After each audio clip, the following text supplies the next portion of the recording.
That's pretty cool. Good. Playing that all day today. And now it's saying no data.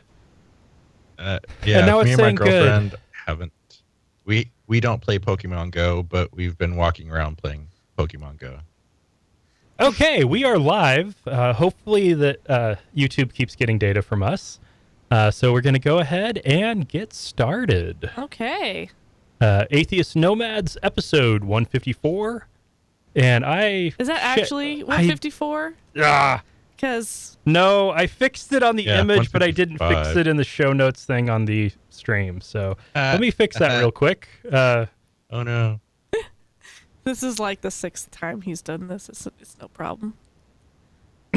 Sorry, people watching. Oh, no. They demand repercussions. And I was calling this Recompense. Ghostbusters. Recompense. Reparations. Reparations. All right. There you go. I will take Pokey Gold as reparation. Right now, we're definitely playing a lot. So we're gonna go back out today, and there's an art fair that they closed down a few blocks in Tacoma. We're gonna go down and Oh, play sweet. and see stuff. Yeah, I love my friend who posted from Seattle at 1:45, like 45 people all hanging out in one street corner, like zombies, all playing this game. Okay. We have a gym right down our street, so I did join Team Red. We're both blue. I got a Jolteon with a CP of 547. I'm doing pretty good. Nice. Just about to hit level 9. Okay, let's go ahead and start now. It is ridiculous, but we love it anyway. Atheist Nomads, episode 155, Ghostbusting with Hayley Stevens. Oh my. The podcast you're about to listen to includes cursing and talking about hoo-haws. Please be advised.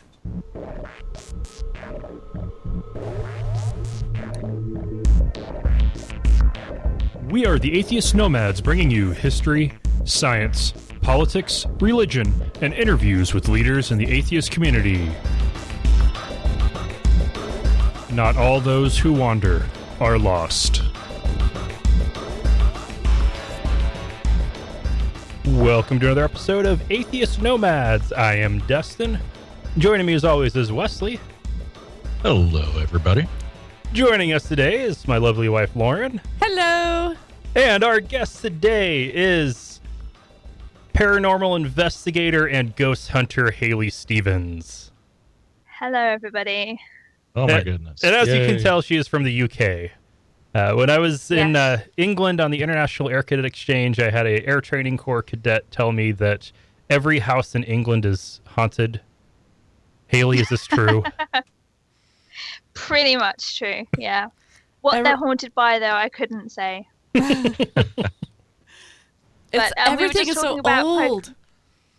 It is old, yeah. It really is. Like in the town that I live in, we have a bridge that dates from the 1100s, and you don't really consider that until someone points it out to you. Like, oh yeah, this bridge that we're using every day, it's like the only bridge that gets the town from one side to the other, dates back from the 1100s. It's really old, and it's probably going to break apart soon. But yeah, everything's old. And we were just talking about Pokemon Go, and I play Pokemon Go, and as I was going to work this morning, I found a Pokestop, which was a local pub, and on Pokemon Go it said Rose and Crown, the UK's most haunted pub, and that was the first I'd ever heard of it being haunted. So yeah, I think everything is haunted in England.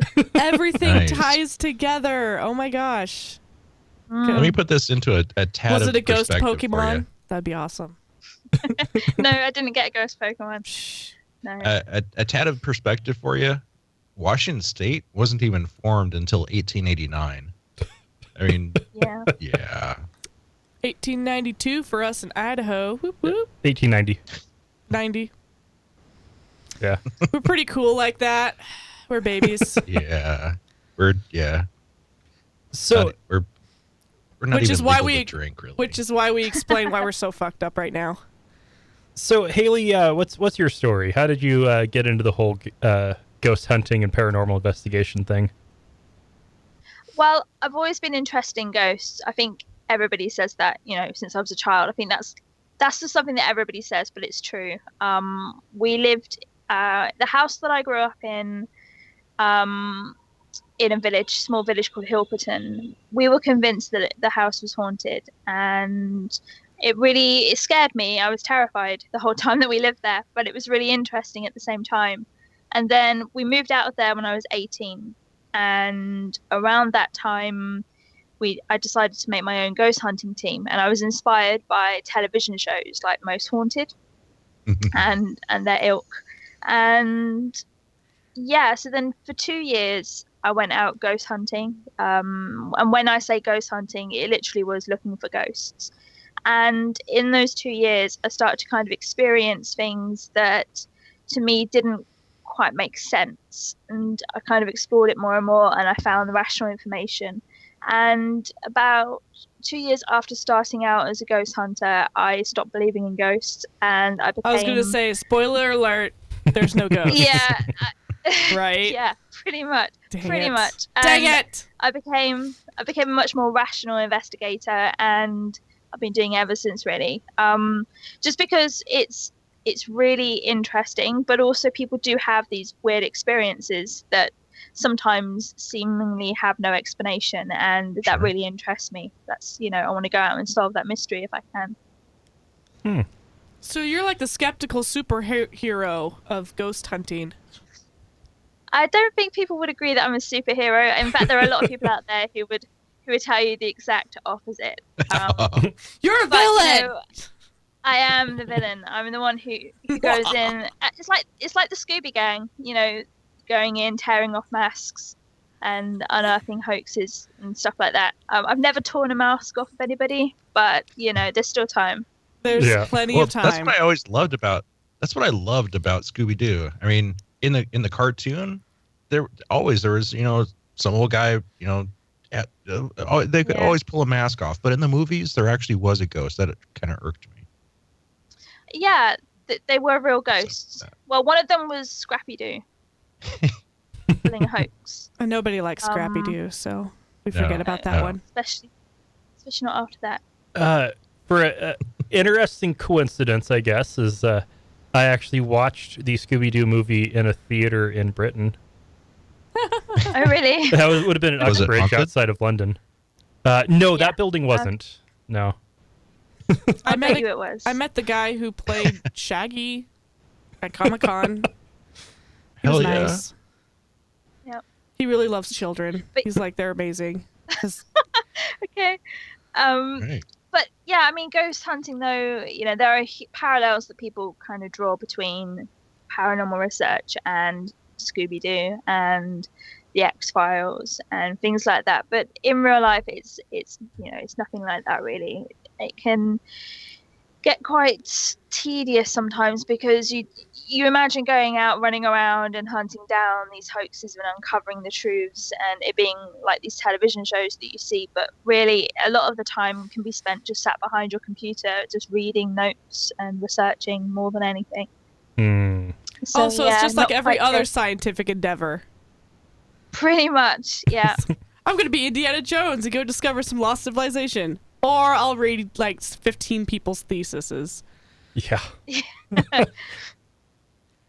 Were you? It's always kind of irked me that you have all these people going out and basically believing things that are a little odd to begin with, but they're all seem to make a lot of the same mistakes using the same equipment over and over, and nobody learns from their mistakes or from others' mistakes. Haven't you done a little looking into some of the equipment that's been used? Well, I used to use the equipment when I first started doing the ghost hunting. I had all the gear that other ghost hunters had and that they promote on the television shows. And, I spent a lot of money on it. And yeah, I was going to say, the expensive equipment.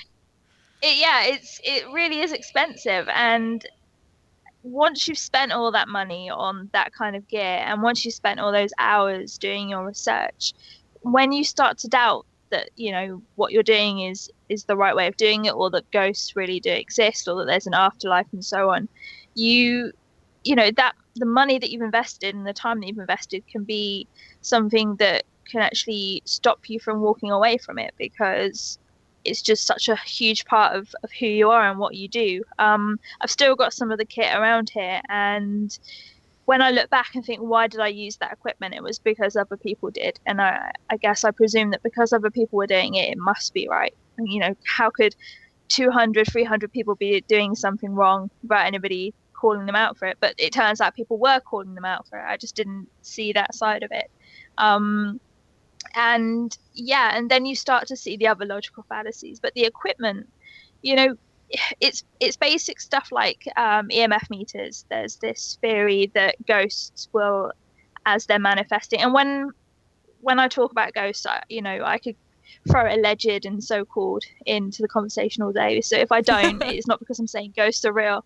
It's just I get better for saying that all the time, alleged. But when ghosts manifest, the idea is that they give off an energy that disrupts the naturally occurring electromagnetic fields around us, and you can detect these fluctuations using an EMF meter. And it turns out that doesn't happen.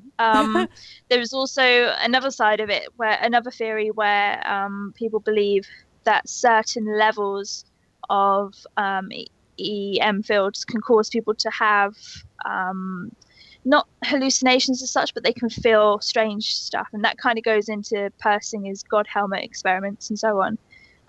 But the bog standard EMF meters that ghost hunters are using are not going to detect fields like that, even if those fields were going to have that effect on them. So It's a lot more complicated. So you do have these people running around using these pieces of kit that don't actually do what they think they're doing. So they think they're being scientific, but they're not. And you find that what happens is you have these bog standard pieces of equipment that are used by ghost hunters, and they're redesigned all the time by companies because it's profitable. So you'll find the EMF meter, there'll be probably 20 or so different types out there. And then you'll have a ghost box, which is something that people use to talk to ghosts in real time. There'll be various versions of those too. They've even reinvented the Ouija board.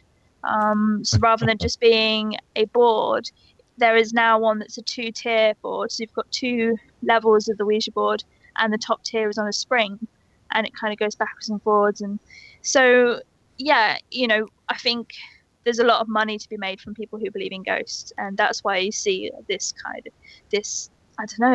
constant stream of new equipment. So it's like religion. It's very profitable and hard to leave. I think that, there are some similarities with religious beliefs. And obviously, some people who investigate ghosts and believe in ghosts, that is their religious belief. You've got the spiritualist movement, of course, in the UK. That's really big in the UK, isn't it? Or getting there. Yeah, well, we've got the NUS, which is the National Union of Spiritualists. I believe that's the title. And that's a proper religion that you can follow. You can go to their churches and their events and so on. It's kind of Christian, but it involves spiritualism too, doesn't it? It does, very much so. And you'll normally find that they have psychics and mediums doing readings at their congregations and so on. That's pretty old school stuff. So you got a 2-dimensional Ouija board that's starting to encroach on the 3D chess that Star Trek has. One of my favorite pieces of kit was always the radio scanner, where it scans through different radio frequencies looking for words. And well, there are there are several different types, but the 2 that I'm familiar with is the Ghost Box, which I mentioned before. That is supposed to give you real-time communication, and it does that by skipping through different radio stations. And normally what would then happen is the radio would stick to one channel, but there's a way, there's a function that just keeps it skipping through. And the theory, or I say theory, the hypothesis behind that is that the ghost will use that chattering noise and that sound to communicate. So you'll catch snippets of words, and that's the ghost. But in real life, what's actually causing that is that radio stations happen to broadcast words and sounds. I was gonna say And, that doesn't make sense. And sometimes when they are mixed together in a random sequence, as they are if you're skipping through them every second or so, you start to hear meaning where there is none. It's pareidolia, basically, auditory illusions. The other thing, which is kind of similar, I actually feel quite old when I talk about this equipment because I haven't used a lot of this because it's all new. So once I gave up ghost hunting, I stopped buying the equipment because I had other stuff to buy, to spend the money on. And so all this new kit comes out and I have to try and keep up. And I feel a bit like an older person trying to keep up with the kids and their technology. But the other kind of audio thing that ghost hunters use, there's good old-fashioned EVP, which is electronic voice phenomena, and that's where you record on a dictaphone or maybe your iPhone or whatever, and you say, "Is there anybody there?" and you leave a gap, and then you say, "What's your name?" and you leave a gap, and so on and so forth, and then you play it back, and you're meant to be able to hear the voices of the dead answering your questions. Obviously, the ghost box takes out the delay. It's direct communication, and then you've got a device called the Ovilus. And you can also get an iOvilus, which is for your phone. And this dang it, Apple! You really can. Yeah, and basically, I can't quite. Basically, it measures the EM fields where you are, and it's claimed that scientists have associated different words with different EM ranges and spikes and fluctuations and so on. So as the electromagnetic field changes around you, this is apparently the ghost trying to communicate a certain word. And so onto the screen will appear all these different words. And what tends to happen is there'll be, say, 10 words, and then one of them or two of them might match or somehow fit the ghost story that's associated with the location. And then the ghost hunters will go, "Oh, look, it says boy in drowned or boy in water, and we know this little boy drowned that haunts this pub, so this must be proof." Does this happen a lot at pubs? It does, actually. When I went out on these, good old-fashioned ghost hunts, we mostly went to pubs, and we would end up there going to the pub and waiting for it to shut, and then once it had shut, we would then do the ghost hunt. And more and more now, you find that a lot of locations that have kind of historic hauntings associated with them, that back in when I was a ghost hunter, you wouldn't have had to pay to go there. Now you do. And they've worked out that they can make a profit, and actually, I don't necessarily see that as being a bad thing. Ghosts are for paying customers only. Well, I think, it opens everybody up to the possibility of being scammed, and we know that people do hoax stuff so they can charge people to come in. But also, it does mean, in England, we've got, like you said, we've got some really old places, and they are usually owned by charitable trusts who have to raise a certain amount of money to kind of upkeep the building. And one way of raising that money is by allowing ghost hunters to go in and do these events. And I think it's a good idea. But again, there's still some scope there for some kind of harm to happen if people are being misled. So I think the venue does need to make sure it's happening in an ethical manner. But a lot of them do. And, I've worked with a couple of historic houses who have wanted to draw up some kind of code of ethics that investigators have to abide by. So, there is progress being made. But having to pay to go into these locations means that people are looking for other alternatives. And so you find they end up in pubs and offices and, the graveyards and so on, where they don't have to pay. I was kind of thinking a 3-drink minimum to get into a pub would be probably a bonus for them. Everybody wins more then. More likely to find something. Well, I suppose it could be argued that pubs are full of spirits, but Mhm. not Yeah. the ones they're left. Pete fell he didn't fall down. He got shoved. Oh yeah. So let's measure some EMP and see what's going on. Interestingly, I think it was, oh my gosh, I think it was 2007.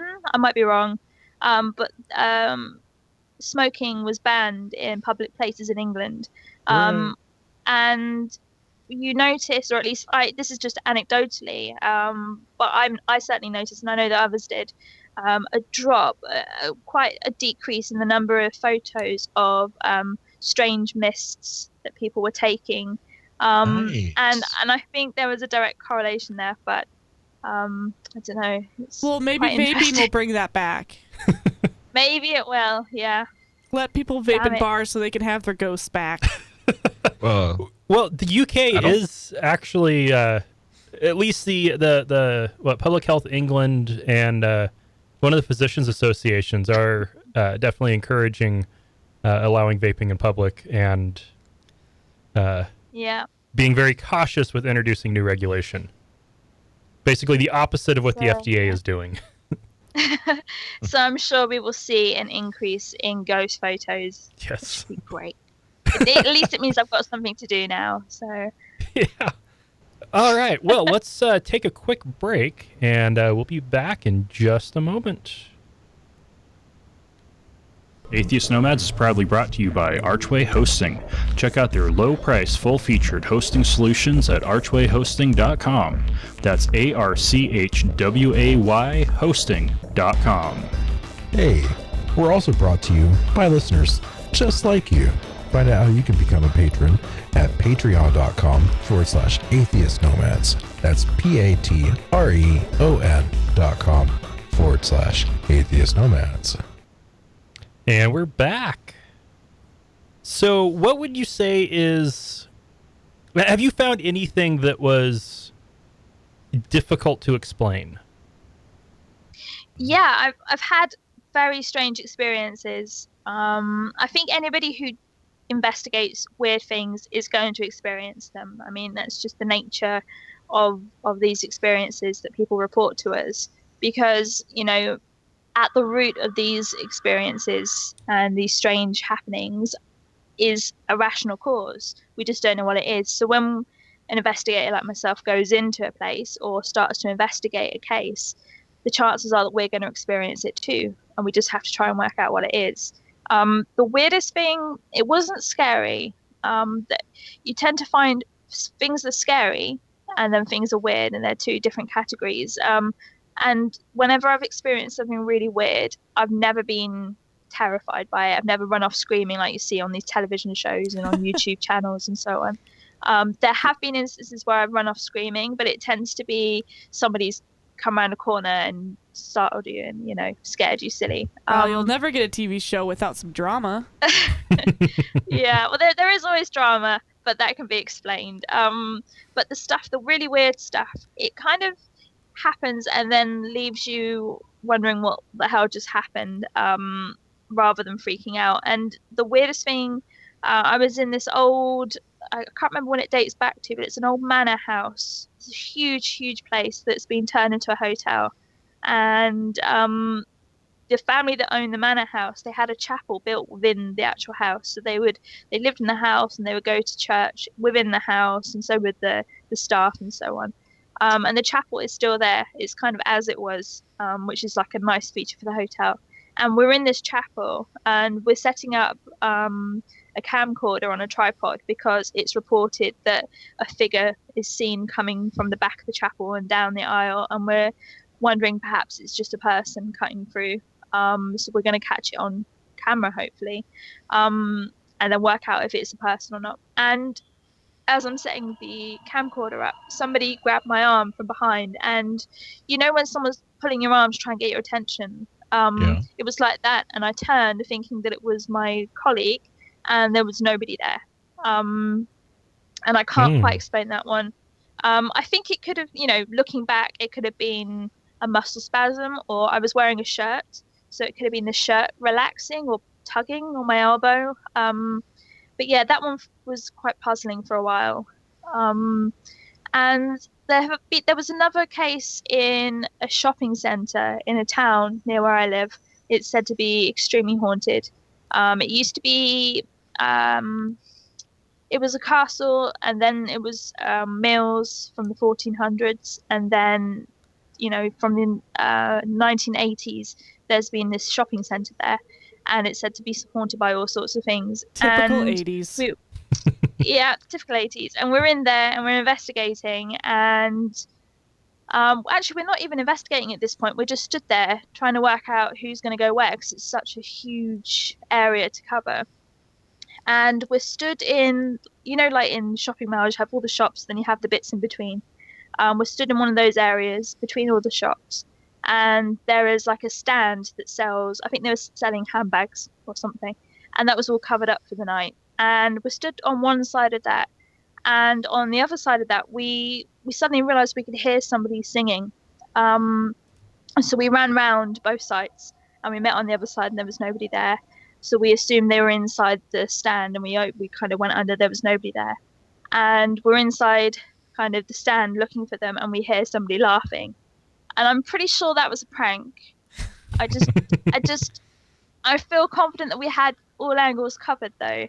But, there's still a chance that that was just somebody kind of messing around with us.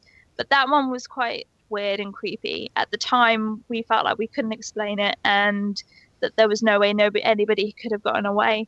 If I was given the chance to go back in, obviously, then we could explore how maybe somebody could have done that and then run away. But until then, just that's one of a those... Bluetooth speaker. Maybe.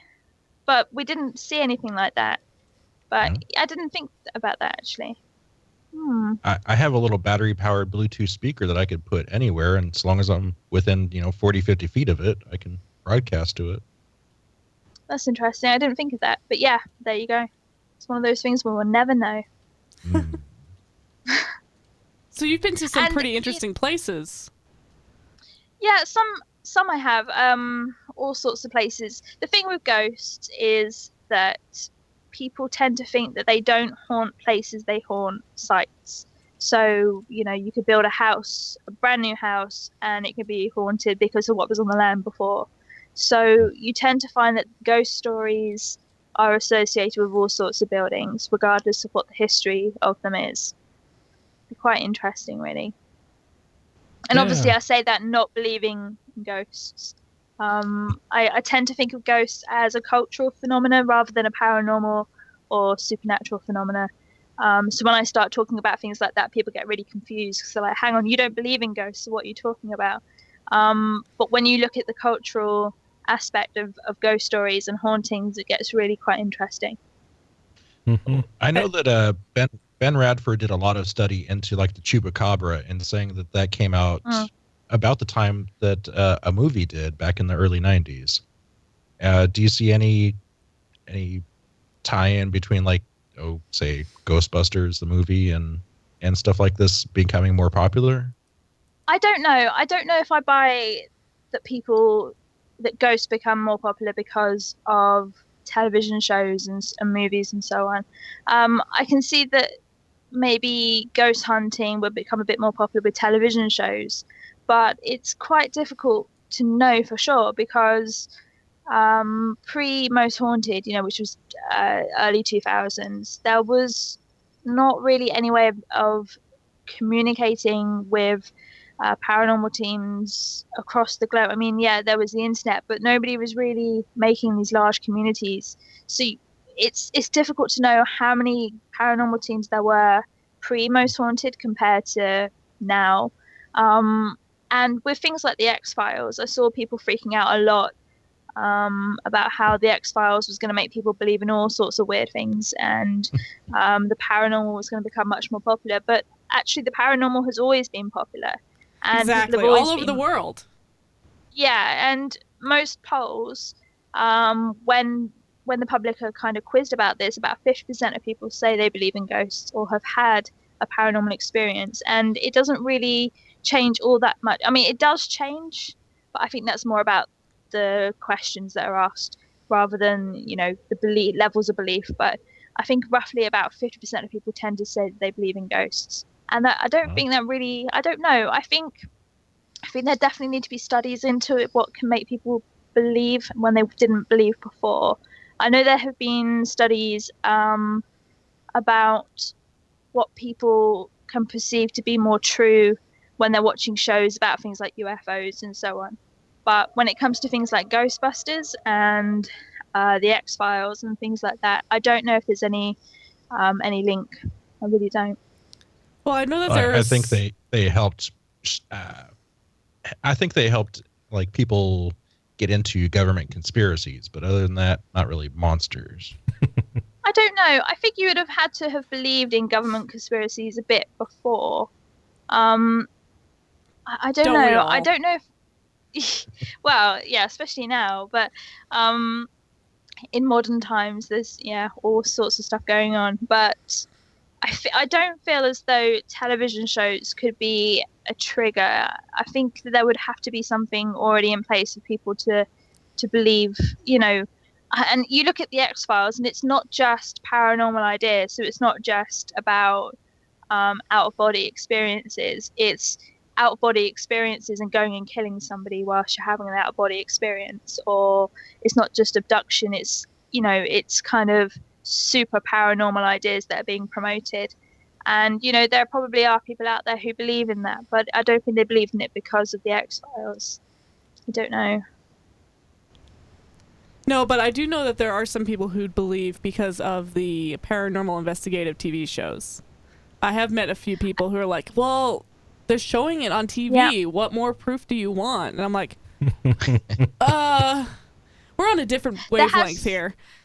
Yeah, there have been some studies that have shown that if these television shows have disclaimers, people are less likely to believe what's being portrayed on the television screen is true.